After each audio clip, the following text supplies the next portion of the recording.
নমস্কার, আমি ভাস্কর সরকার, সুনামগঞ্জ জেলা থেকে। পেশায় একজন হোমিও প্র্যাকটিশনার। চিকিৎসা ফাউন্ডেশন বাংলাদেশ কর্তৃক আয়োজিত 2 মাসব্যাপী অনলাইন ভিত্তিক ম্যাটারনিটি অ্যান্ড চাইল্ড হেলথ কোর্সের একজন শিক্ষার্থী। এই কোর্সটির প্রশিক্ষক হিসেবে ছিলেন আমাদের সবার প্রিয় শ্রদ্ধেয় পবিত্র কুমার স্যার খুব সুন্দর সহজভাবে আমাদের বুঝিয়েছেন মাতৃত্ব ও শিশু স্বাস্থ্য সম্পর্কে। আমি শিশুর ডায়রিয়া সমস্যা নিয়ে কিছু কথা বলবো। ডায়রিয়া হলো দিনে 3 বা ততোধিকবার পাতলা ও তরল মলত্যাগ করা। শিশুর মধ্যে এটি একটি সাধারণ সমস্যা যা দ্রুত পানি ও ইলেকট্রোলাইটের ঘাটতি সৃষ্টি করে। বিশ্বব্যাপী 5 বছরের কম বয়সী শিশুদের মৃত্যুর প্রধান কারণগুলোর মধ্যে ডায়রিয়া অন্যতম।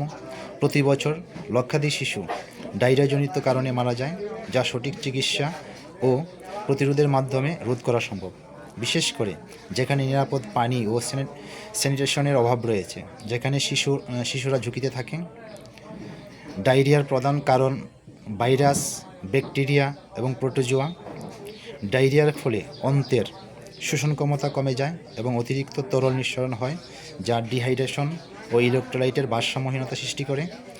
রিস্ক ফ্যাক্টর: অপরিষ্কার পানি ও খাদ্য গ্রহণ, অপর্যাপ্ত স্যানিটেশন ও হাইজিন, পুষ্টিহীনতা এবং রোটা ভাইরাসের বিরুদ্ধে টিকার অভাব।